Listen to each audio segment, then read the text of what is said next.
Good to see Okay. you. Yeah. Good to see you. Good to see you. Hello, hello. Hello. Hello. Welcome to our Let's Talk Marriage discussion series. Today we are on our second part of the immigrant family.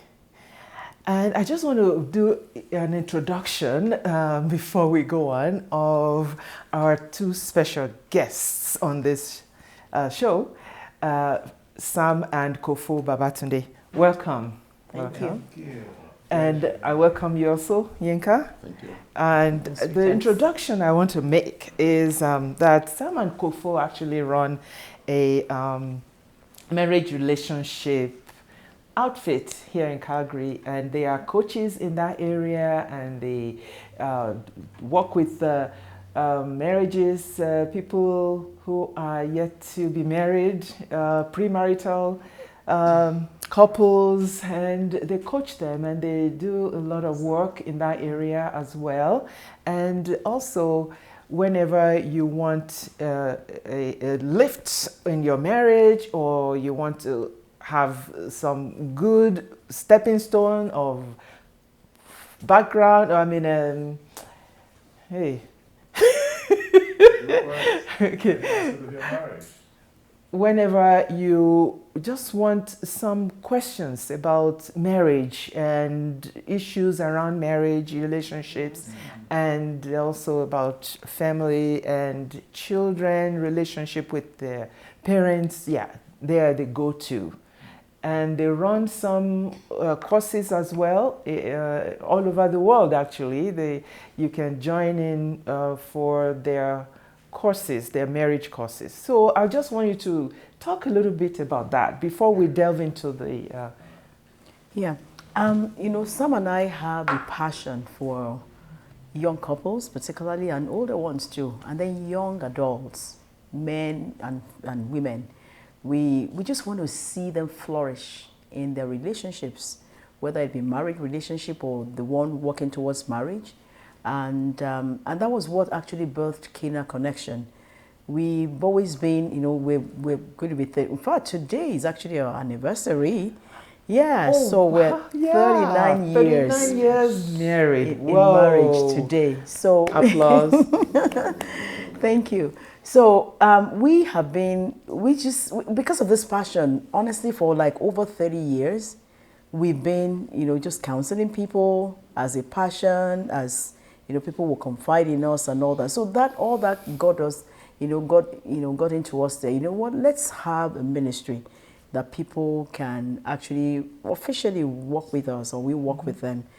Kina Connection. So we know Kina was where relationships started, because it's marriage that brings about children, that brings about other relationships, networking and all that. So Kina Ministry, came from there to enhance relationships. So you don't have to even have a problem. You don't have to. We just, it's like a clinic, where you just go for checkup. Everything is fine. You will always find one little thing to be added to make your marriage, a joyful one with us in Kina Connection. Yeah. Beautiful. Anything to add? She said it all. At the same time, we'll talk more along the way, but in case you have any cause to want to, you take your cast for tune up every now and then. Our marriages do also need so. One man told the counselor and said, I told my wife that I loved her the day they got married. And they said, how many years ago was that one? So I've not said it again up to now. So you need to be saying that I love you, an expression of love, we call it, on a regular basis, daily basis, in fact. So we are glad to be of assistance to any individual groups intending or already in relationships. From one, not zero, from 1 to 61 years or more in marriage, God help us to be of help to them, to share experiences. Well, yeah. Yes. Even the zero is part of it, because that's pre-marriage. Yes, that's correct, with marriage. Yeah, particularly these are young ones. We don't want to make the mistake that many of the older ones have made. So it's good for you guys to come for what we call the pre-marriage course. And that will help you a lot as individuals, singles, and even intending couples in courtship to kind of avoid the murky waters the foreigners have gone through. Awesome, awesome. And by the way, the married courses and the pre-married courses are actual alpha programs. Yes. You know, alpha is well known in the whole world. They, Internationally. you know, catching People everybody know. for Christ. Yes, so that's By part the of what way, we do. registration is on right now. Yeah. And you better catch the early birds before the end of this month. So Yeah. go online, Kenya Connections, and then Register. Because registration is always ongoing, so just if you don't catch one, you catch the other one. Absolutely. So just keep your eyes open to see when the next course coming is taking place. Yeah. Thank you for that pleasure. introduction. So we set the ball rolling with that because today we're still on our the Immigrant Family series, part 2 of it, and today we're going to talk about those 5 notable challenges that we face in marriage. I mean, we can't talk about it enough or too much. So today we're going to look at these 5 areas, and those 5 areas are money, sex, children, external relationships, and household chores. How do we manage all these things? How do we manage it, especially for immigrant families? How do you manage these things when you leave your country and you're here in a different environment and you want to make money? You want to make sure that you have good intimacy and not be stressed out or be too overwhelmed with looking for a job or taking care of kids and paying bills and everything. You want to have good intimacy with your partner. So how do you do that? How do you get your children in good emotional stability and help them to continue to regulate their emotions? What do you do with children when they come home from school or from any group activity and they are not happy because somebody said something or somebody did something or somebody actually bullied them? What do you do with bullying with your children? External relationships. How do you now figure out the in-laws and when they come to stay, when they come to help with children, or even when they are not able to? How do you address that? How do you deal with that? Household chores. Now, we've talked about how we come from a country where you always get help from people, whether it's some distant nieces or nephews that come in, or house help, or drivers, or cleaners, and all of that you get. So it's so easily accessible and not too expensive like the country where you are. And so how do you make that, divide the chores that need to be done in the house with everyone living in the house? So all those are what we will be talking about today, and let's dive in. Let's begin with you, Sam. Okay, thank you so much. Actually, a survey has been done many, many years ago, and guess what? Up till now, the findings are still standing. That around these 5 major challenges is where you have marriages or relationships running into issues. And of course, they said, as the saying goes, acknowledging that you have a problem is a 50% into your solution. So we don't want guys to live in denial or deceiving yourself and claiming macho man or macho ladies, whatever you want to claim. It's better we face the reality and thank God for every problem. There's always a solution. As the book of life would like us to understand that if you are willing and you are obedient, you will get the fruit of the land. You will enjoy it. But you must be open. You must be ready. They say he who must come to equity must do what? Must come with open hands. So be ready to come with open hands. That is admission, confession of where you are at, and then seek help for how to move forward. And the very first number 1 poll on that world poll is on these challenges is money. Money, money, money, money. Oh, money, money, money. Money. In the business world. Right.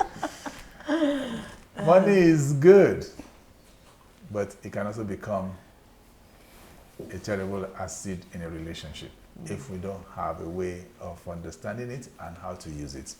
Money should not control you. You are the one supposed to control money or send it on an errand to do work for you.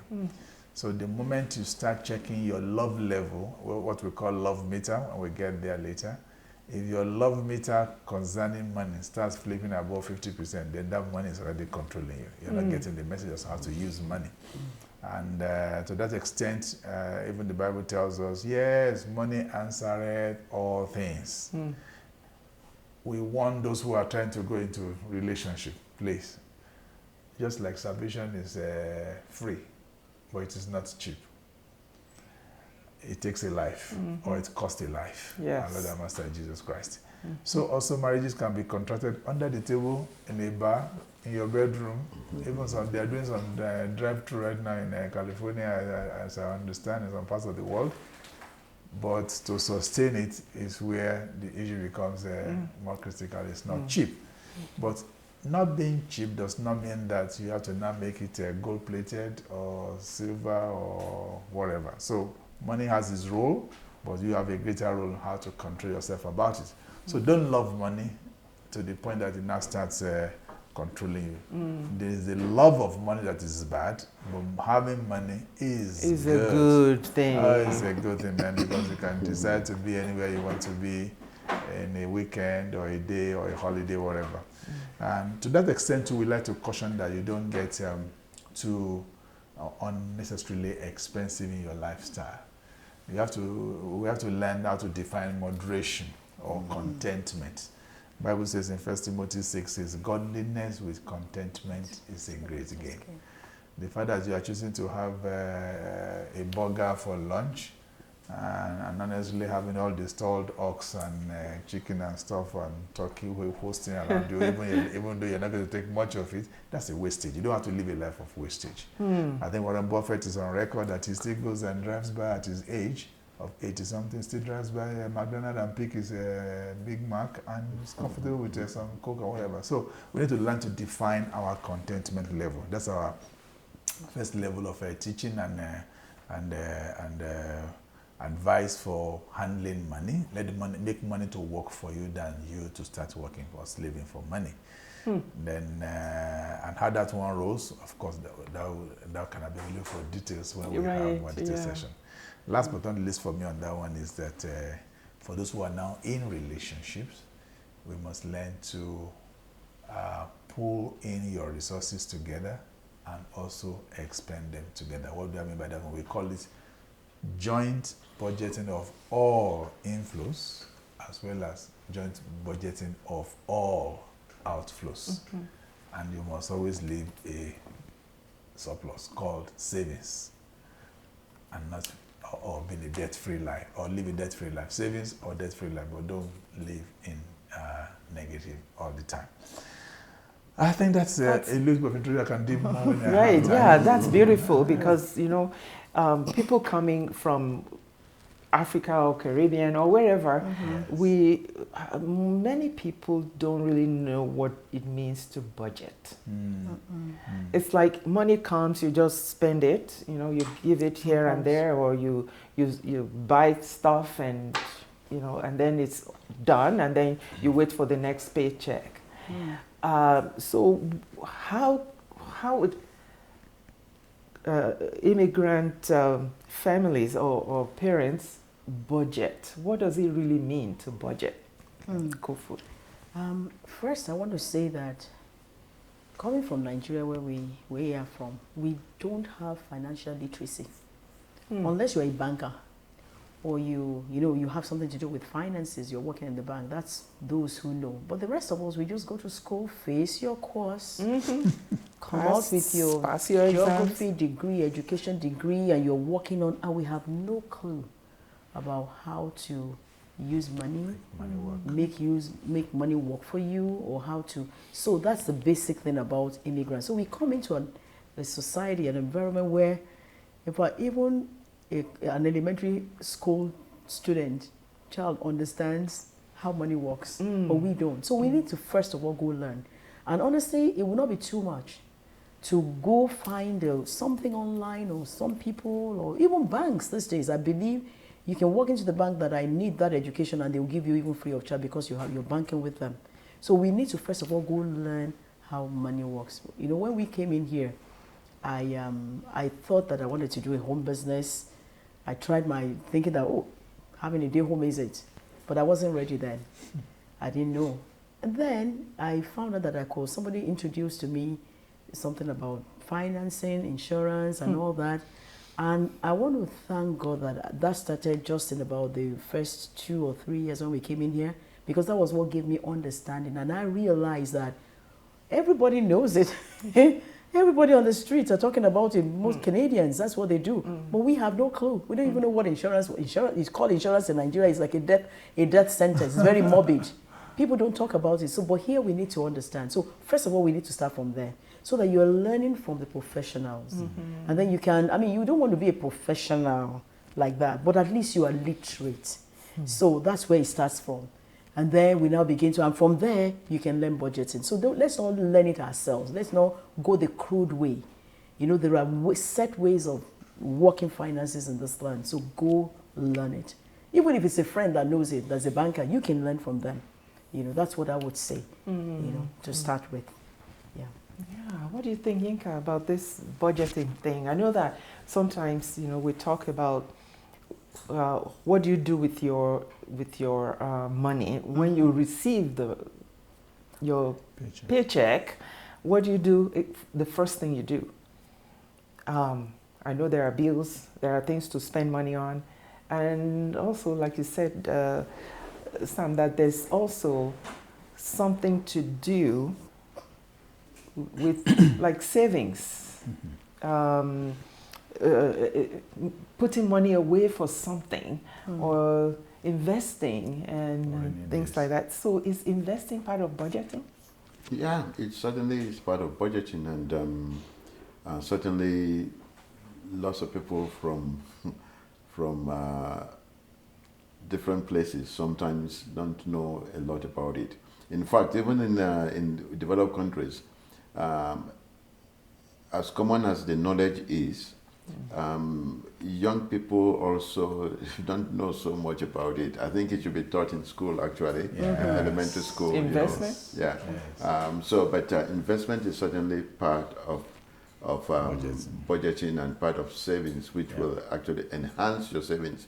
Because the banks don't really give you much in terms of what they use your money for, right? You know, and so I think everybody should learn about investing, and people should learn to have an emergency fund just in case something happens. And we live in a place where you are not even registered if you don't have a credit card. You know, it's like you're not credit worthy. Exactly. But even the credit cards should be, there's caution there. You know, if one is going to use the credit card, you know, you should use it sparingly and try to clear your thing on a monthly basis, because it also increases your credit worthiness, really.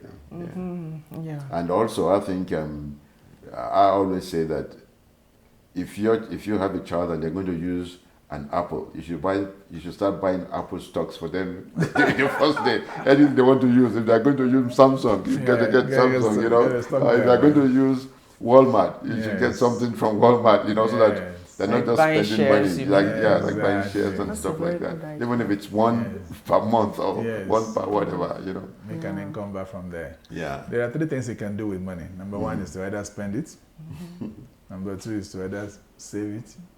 Or number 3 is to give it. So those 3 aspects must be well on your budget slate. And for those who are married right now, who are listening to us, this is where one element that is very key in relationship comes in. I call it the power of unity and love. You can't be in a marriage or a relationship, believing that you are so vulnerable to each other, you can become physically naked and not be ashamed. Then when it comes to money side, then you now start playing hide and seek game. I think that age should be passed by now. So couples should settle themselves that we are in this journey for good. Yeah. So together. I have nothing to together. I have nothing to hide. You have nothing to hide. That's when you actually develop or begin to experience the power of unity. We say believably that one person can chase 1,000 challenges or problems or goals. Another person can chase under 1,000. But if the two of them choose to come together as one, then that second person actually is going to chase 10,000. Greater. Which means God has already ordained natural increase out of when we work together. In unity. So power of unity is very key. And now love is a greater binding force in that unity. In other words, I can give you money or dash you anything without necessarily loving you or going beyond just liking you or just empathizing with your situation. But I can't love you without being able to give. It's impossible. If I truly love you, giving is already taken. So let us true love. True love. Yeah. And the whole saga about life has been proven down right from the ages of the laws and commandments, statutes and ordinances. There were so many as 2,713, if I do remember clearly right now. But over time, God himself showed us how they all dovetail down back to only one, and that is love. Love your neighbor as yourself. That is, do unto others as you wanted to do unto you. If you can just apply that principle, it becomes very easy for you guys to say, whatever we are making as money, whatever we are making as money should not be a hidden secret. It should be an open secret. And if you can do that one, fine. The simplest budget template for this hour or for this minute is hobby A, wife, let's call you B. A is bringing in 5,000. B is bringing in 10,000. Total is how much? 15,000. What do we have to do to run this home for the month? That becomes C. Let's say you put all your data in there, including investment, even starting from tithing for those who are believers, your tithe, your giving ability, your investments, your bills and everything. Let's assume everything comes down to 8,000. And then out of 15,000, you got about 7,000 out there. That's not as a balance. Then you can begin to stretch your excesses into investment, because the investment is the seed. If we all eat all our fruits in this house and there's no seed with the seed, then there's no planting. Talk less of harvesting for next time. And it's a natural principle that God has given unto us. So you can easily do that way, and then you put whatever you agree upon as for running that home into that C account. That C account can be operated out of your individual personal accounts. It can also be chosen for more easy control. Just open a separate account for that one, and either party throws in those funds in there according to the ratios of your earnings, and that becomes a dedicated account to run the family, and you watch it grow thereby if you run that profile. We have templates for that one to share if you call for the marriage course or the prep marriage course. So, but that way you set yourself at peace, and then you can maintain that love and unity. Money has been identified as the greatest root of problems. And I do not think for anyone who is serious about love, especially if you are now a believer or a child of God, you should not have problem in this area. There are mood swings or mood changes in terms of money is like a window. It blows, man. It can come in a season and then you are like, oh my goodness, I never saw it like this before. Right. And at that moment it can go down. Paul says, I have learned both how to be what? How to be abased and how to abound. Let me stop there. That's right. Thank you. Because sometimes it's about the mindset. Because mindset about money can throw us off completely in our marriages. For instance, if you have a mindset that, oh, if I show my wife everything I have, then she's going to she's going to want to spend it all. Or if I show my husband, he's going to take it off from me. Yes. Or, you know, there's different mindsets that we come with into our marriages. And so a case for counseling, go and get counseling, get some therapy about money, because Read books. it's very important to understand how you make meaning of money. What money means to you. Is it status? Is it to spend? Is it to keep? Because all these things, they can be extreme. They can be in extreme in all these areas too. So when we work on the mindset, then we can now begin to be open about things. And of course, financial literacy is very key. And it is very common now. People are giving a lot of good advice on money, and some of the things that immigrants need to really go for is this literacy on finances. Yeah, I'm just going to add that, in implying financially, it also includes getting life insurance, because if something happens to one person, it may be difficult for the rest of the family. So life insurance is very, very important, and there are lots of advice one can get with that. And I also like to think that the husband should not be richer than the wife, and the wife should not be richer than the husband, because they have to, because whatever they pull in is supposed to be theirs. Yes. It's not that this is mine, that is yours. They should find a way to work together. Yeah, a lot of therapy on money side. Money matters. Honestly, it's like you just said about mindset, right? We always have this analogy that, okay, when you look at husband and wife, they're supposed to be one. That's what the Bible says. And so if I brought in my money into that pot, maybe I had white salt. Let me just use, there's white salt and pink salt. Yes. And then I bring the white salt on one side, and then my husband brings in the pink salt.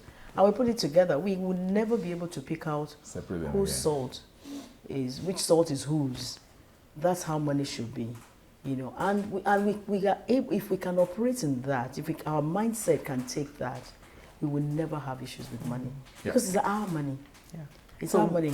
So what we're saying then is, because sometimes the woman is at home, just had a baby, is not working for maybe a year or two or something like that, and the husband is working, so his money is our money. Our money. It's what we are earning at this time before she now goes back to work, and vice versa. Adjustments, But I should say something though. The woman who's at home is also working 24 hours a day, 7 days a week. She's on call for everything. If I pay her. If you pay her, she will make lots of money, because she works overtime. She loses sleep over the children and stuff like that. So men should be very aware that a woman that stays at home actually saves them a lot of money, because if the child has to go to childcare, you have to bring the money out and stuff, And that pot can even be imaginary. You don't necessarily have to have the same account, but when their openness, like Sam said, is there, so there will be no issue. So the white salt can be in one account and the pink salt in the other account. But it's still there's love and unity. Love and unity. Openness. Love and unity. Yeah, and they're open about connectedness. It. Yes. Yeah. Well, as we can see now, this short discussion has virtually defied immigration, wherever you're coming from. Because you should have been practicing this even back home before you left here. It just gets so strangely corrupted or contaminated by people's understanding of their cultural background. So we beg of you, when it comes to relationship, it's a different ballgame. You are in a new cultural environment, and as such, let that thing, that purpose that brought you together, which is love and unity, let it give you the lead in how you handle money, and you will have no stress or nightmares again. So this idea of my money, your money, throw it into the dustbin. It doesn't work, both back home, and it gets worse when you get in here, because bills don't recognize whose money it is. I also think that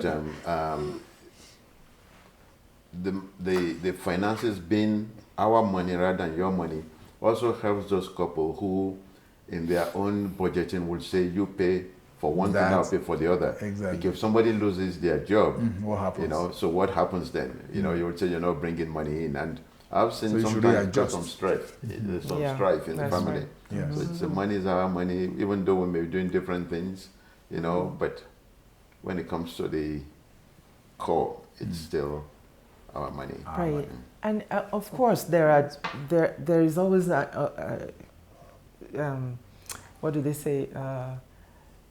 Like different reasons why people do that, why people hold on to their Yeah, there are genuine reasons for some personal accounts. Yeah. It could be just companies. Yeah, you should have that. Yeah. Run a company or for official things. You don't mix business with family. In fact, good tax advisors or financial advisors will tell you, no matter how small that business, make it accountable for itself. Right.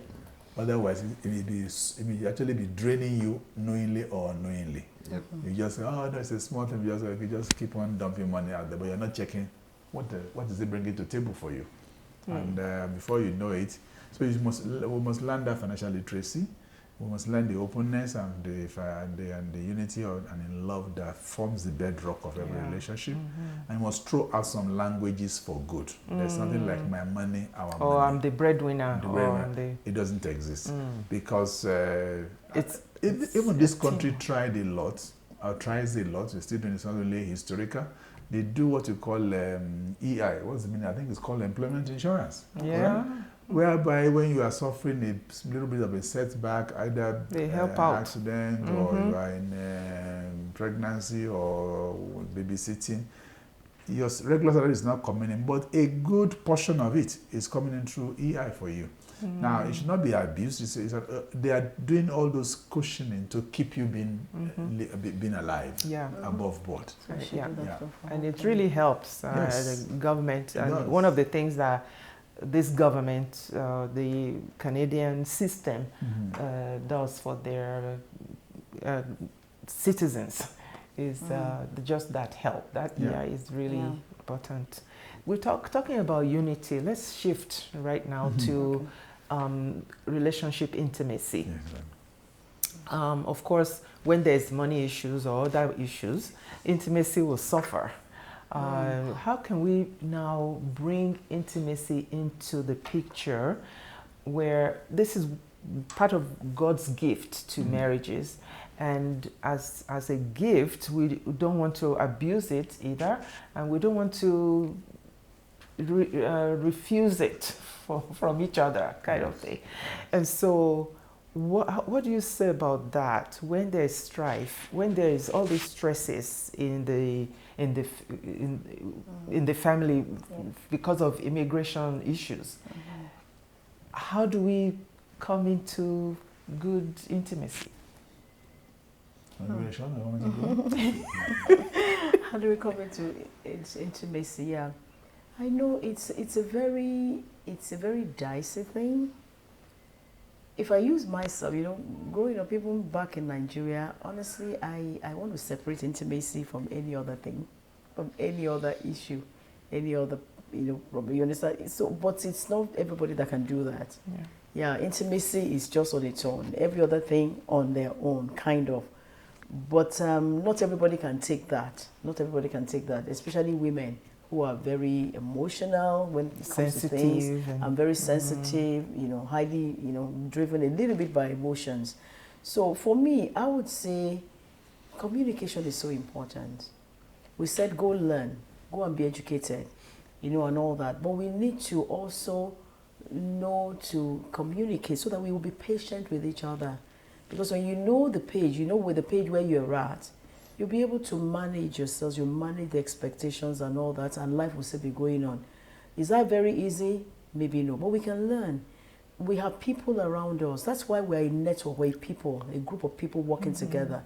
In that network, you've seen people, how is this one working? How are these couples working? Everybody has one problem or the other. How did they come out of it? You can ask questions. So communication is very, very important. If we know the problem that we're in, and we know it's not going to be forever, this too, like they always say, shall pass. So let's find out a way. Is it easy? Maybe not. But we can manage ourselves. That's what I want to say, so that the intimacy will not suffer. So let's put the problem aside. Face your intimacy a little bit more, and trust God, because we're Christians. We pray, we trust God. We are believing that God will help to alleviate those situations. It never lasts. Yeah. Every home has it. Everybody has it in one way or the other. Yeah. And we also know, thank you for that, because we know that intimacy, sex, or intercourse and all that, they have good things that they add to health values. They add to us, our health. To your health. It gives you some good feel good thing in your mind, in your brain. There's a lot of good things about sex. They say even that marriages that have good sex live longer, and they also and the couples actually live longer because of that. Can I add something? Oh yeah, of course. The communication is good, and that's why it's important that in all areas you try to do the best you can do. Because if your wife is not happy,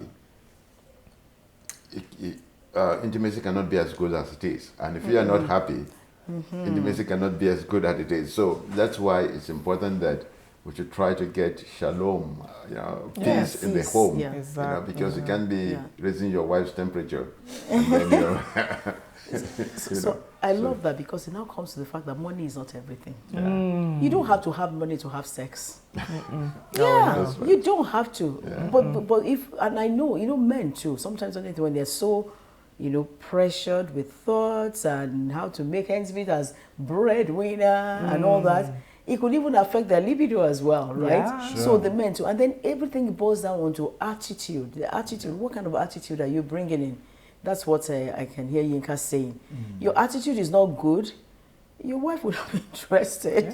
Or maybe vice versa too, right? So I like to add one thing more. One thing more is that frequency is different from different people. So we have to find a way to compromise, to balance it. Otherwise, it could get a negative connotation. It's like they said in the Bible that they were initially naked.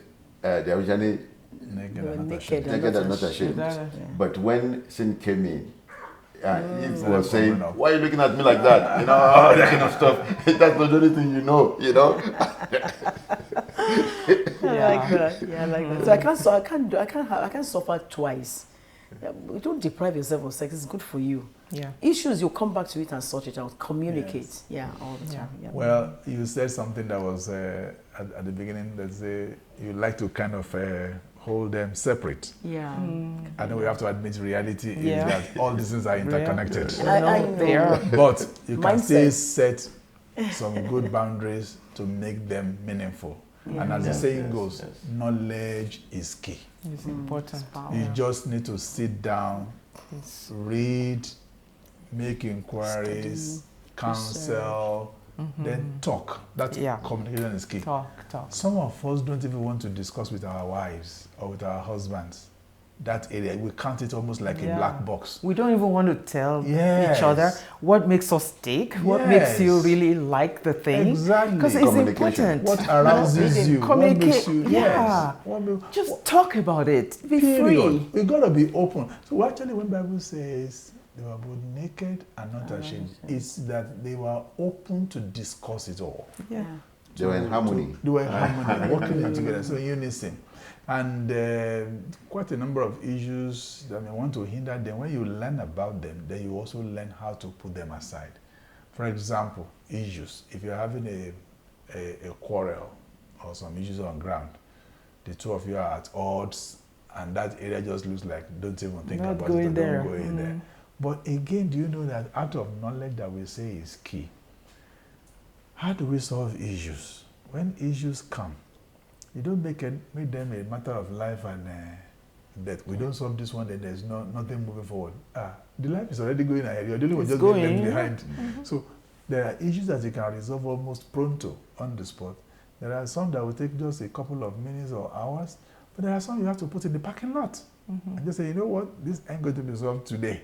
So can we just agree to disagree? So we put them on the parking lot. When we are having our regular date night or meetings as couples, we can be inching on those issues. When you are able to do that, you free your mind up from those burdens of issues under the carpet, and then when the time of intimacy comes, you are able to release yourself for the best. Intimacy, as you already said, oh my goodness, has a lot of blessings. A lot of blessings. Therapeutic, healing, satisfaction, mentioning. And this is not to undermine those who are having challenges in going through this, because we must not lose sight of people who are having some physical constraints, but seek knowledge. And you'll be amazed about how you can even get solutions to that thing, that challenge that you are having that is making you to resist or feel uninterested when it comes to the issue of intimacy. But it's a God's gift. The Bible recommends it as a blissful experience. Some of us call it a trip to Jerusalem, you know, because it's forbidden outside the. It can be a trip to Jerusalem every day. And can I add one Frequency, thing? you can agree on it as much as we can. I'm just going to add that even when couples who want to make things work, even when they argue, they should argue with love. Because some people, when they argue, they want to demolish the other person. It's as if it's a boxing ring that it's a winner. Somebody must win. Somebody must win. Whereas if you do it with love, you won't be calling your partner names. You won't be bringing all those things. They affect the relationship, intimacy that you can have. So everything connects together, and that's why it's important if you have issues in that area, especially for people who were maybe abused as a child or something. They may have issues in this area as well. Please seek help. Let somebody help you. There are very many good sex therapists out there that you can avail yourself to and just get help. And also some people have high libido that they just want to do it every time with anybody, and that too need help, because you can't. It's not something you just want to be doing with everybody or many people. There are consequences to those kind of things as well. So let's try and identify the issue we're having in this area and get help for them. So we can't talk enough about this area. I can talk for hours on this. Oh yes, this is a whole day topic, man. So let's move to the next thing, which is children. Maybe I should give a rider to close that chapter. To get what you want, give your spouse what they also want. It's a spirit of give and take. There's no one master, something take it all. What do you get? That's even one key gets it all. No, you must learn to compromise and achieve a unity of two. In any football match, if you score 1-1, what do they call that game? It's a draw. That means there's no winner, right? Okay, In relationship, if you want to keep on winning, then you must strive for 2-0. There's no 1-1 at all. Because of time, thank you for rounding that up for us. Because of our time today, let's go to quickly the household chores, because that's another thing that causes issues. For immigrants. How to adjust that. That's correct. One of the things I say is that sex begins from the kitchen. Not that you're having sex in the kitchen. If you want to, that's fine too. Sure, it's allowed. It's up to you. It's just that when she's in the kitchen or he's in the kitchen or doing other things, you're helping, you're doing this. You're not just sitting down, folding your arms or putting your legs up when somebody is already doing something. So and that talks about the love and unity that we're talking about. I mean, we're not all good at that, but we can try. We can try to be more involved in things that we're doing all the areas of things that need to be done in the house, so that when you have worked well in the kitchen, in the chores, in the wash the bathroom, clean the toilet, the bedroom will be easy. Absolutely. Right? You just struck a very valid point, and I call it drop those your chieftaincy mentality from home or from your previous. That chiefs don't clean and clean. Men don't cook. Or husbands don't do dishes. Don't do that one. I do wash dishes now, man, and I enjoy the job. I clean the grass, I cut the grass, and I clear the snow. Just take joy in satisfying your other spouse. Teamwork. Can I just add something about the communication too? Is that sometimes if one person needs help, they should say it out and not assume that the person knows they're going to help and then complain that they're not helping. That's good. That's good. It's just that my thing about that is I don't need to ask for help all the time. I mean, all the time. All the time. All the time, you don't need to ask for help, right? Use initiative. But sometimes you have to, I think you have to do that because sometimes somebody may come in, they are so tired, they had a bad day at work, and they just want to sit down for 30 minutes. And that 30 minutes, you need help, and you're thinking, they just sit down. So and that's a communication thing, too. If you're tired from work, oh, honey, I'm really tired. Can I take 10 minutes? Can I take 30 minutes and rest? And just, 30 minutes. And make sure you keep that 30 minutes. It's part of communication. You know, after 30 minutes, you don't say, I still need an hour. You're right. But, you know, I mean, it's part of how we grow the relationship. And I know that we still have the... I was just going to say that sometimes, because we are all products of our upbringing too, right? So if in some upbringing, that's what the man does, and they think it's normal. So sometimes part of the communication is that you say, well, darling, I need help with this. Yeah. And sometimes we are all teachers. I agree. We are all students. Sometimes we teach each other to be better. I'm just saying, you know, it's okay. I agree. a lot of ideas and nuggets are flying out here. Guess what? On what you are discussing, some ladies exist and they call them perfectionists or completers. That is, they're just set out for, I'm going to do it my own way and get it finished. If I don't do it, it won't be done well. Yeah, please, I know that one. Please, if you are in the audience, don't kill yourself for this marriage. Don't ban your husband out of the kitchen. Exactly. Please. I recall, the children were shocked because I said they were shocked to know the kind of dad they have now and what he used to be. When we were dating. Are we going there? Got married. Because he was a neat freak. But they were shocked. They didn't know him as a neat freak anymore because he lost the skills to be a neat freak. Who helped him, please? A marriage, I guess. That's what I mean. Because I used to make fun of him that do you use a ruler, a measuring tape to put all your clothes together in your closet? Because it's also aligned, 90 degrees. Wow. But I'm on the other side, But he soon realized that life is not like that. Life is not, because you want to do that. That's your standard. It's not my standard. I'm a little bit low. I'm not filthy. No. But I'm not at that level. So he began to learn to calm down. Want everything to just be prim and proper in the right. And then you had the first child, who is a boy, active. But that was when God started eroding that perfectionism from him. And so what he is today, by the grace of God, is what marriage, relationship had, turned into. Yeah. I think marriage is a teacher, right? It is. And you can't come from wherever you come and want to be a ruler, right? As straight as a ruler, because you have to bend. If you like clean things, when kids come, they're going to make a mess. You've got to start to love that. And it's okay. Right, so we have to... There's no inspection. Nobody's doing an inspection. Yeah, we always say, even if they're doing it. That's me, it's their problem. Take me. My bedroom is our bedroom. So if we feel good to lay the bed very early in the morning, praise God. So be it. If we are worked up or have other engagements and we have to, nobody's coming for inspection. So please... Let's make progress and move forward. But that is not to say that we are trying to endorse lapses, obscenities, laziness. No. But life is a continuum.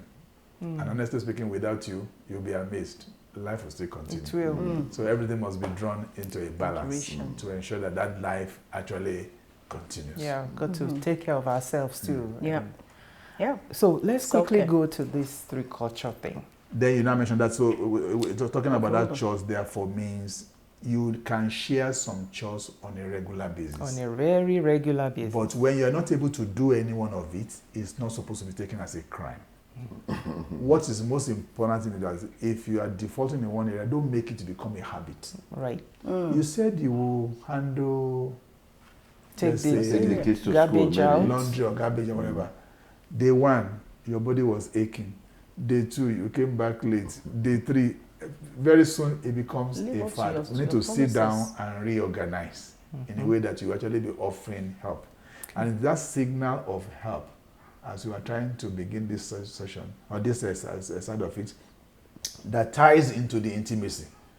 The wife who has been working, or if it was the man that's also husband. working so hard in the kitchen and getting meals ready and taking care of kids or other things, and watches you come in, not taking part in any reasonable activity, Be engaged. just looking for, is the food ready or when is it going to be ready? Then if we get an idea of when it's ready, you disappear for that time period to go and be watching movies or football matches. Or look at your phone. Or look at your phones. Then suddenly your nose is smelling that something is already roasting, so maybe you should come out. And as soon as you finish dazing that food, almost like you are bashing somebody in the rings, then you are now looking for Oge turn now. Turn where? When he has been working from morning till night. Mama Felicia can't turn at this night. And he's no tired. turning. And And that's why I'm tired. I'm not telling And you no now. turning. Then they start singing my toes, my knees, my head. Everywhere is now Oh, spinning. Everywhere is spinning me. Don't touch me at all. headache. Serious one. May God help us in Jesus' Yeah. name. So we need to start to move Move things around. from where we are, Yeah. from this culture of, okay, I'm the boss, or I'm the breadwinner, this is what I've learned way back when, and into a place where, okay, how can I change this? Yes, and How enjoy can the I new culture. turn this Come on. around? Yes. And then move into the new culture where, okay, this is a teamwork New job reality. thing Yeah. that we need to be doing together. Love and unity, we cannot stress it enough. At all. How do I love? Today, check yourself. How can I love my wife more? How can I show that I love my husband more? How can I show my children that I love them? Yeah, we can say I love you in words, but how are we showing it? Because love is a demonstration. Love has demonstrative power to it. And if we're not demonstrating it, guess what? Nobody will feel it. Absolutely. Nobody will experience it. So, Action speaks louder than words. Can I just add one thing too? oh yeah. You know, I was at a conference where I was at a meeting one time, and they separated the men and the women, and they said they should say what men want and what women want. So the facilitator said, you know, so men want this, women want this, and I didn't agree with it at all. I didn't say it out. I said because human beings want the same thing. Everything. If a man wants respect, bet you the woman wants respect. Yes. If a man wants quiet time, mutual. I can bet you the woman wants quiet time sometime. If a man wants excitement, I can bet you the woman wants to be excited sometime. So Right. I see what we need as human beings, you know, because some people will say, oh, because I'm a man, that's why I did this. No. The woman also wants to do Has the the same right thing. to it, You know, he has a right to it, right? You know, so let's be human rather than male, female, you know, let's be human in our dealings with everybody, you know, because if you want money, I want money too. Yeah. If you want Sex, I want sex too. Yeah, mutual respect, Yeah. mutual honor, Yes, mutual right. enjoyment. Everything must be mutual. You must come. Yeah. You can't stay fixed at your end and be expecting miracles to happen. No. You must. Everybody must be able to shift. And That's when right, we yeah. achieve commonalities, unity, and the love gets stronger. That's right. Okay, you got the last word Yeah. for today. All right. Rounding up, love and unity. What does love look like for you? What does it look like? Ask each other. Check in with each other. Check in with the children. What does love look like for you? Yeah. Even on a daily basis, on a weekly basis, check in with each other. Did I love you enough today? Did I love you? Did I show love to you this week? How did I show love to you this week? Oh, you showed love to me in this way. Even with the wife that is at home with children, yeah, well done. Thank you for taking care of them. Oh, husband, thank you for going to work. At least you woke up this morning and you dressed up. You went. and you make the money and you bring it home. Thank you. That's awesome. Thank you for doing that. If we're able to be grateful, the heart of gratitude is very key in all that we do. So thank you so much again for getting into this, and we get deeper. And as we have said, please find help, seek help, reach out to people, reach out to professional help if you need it.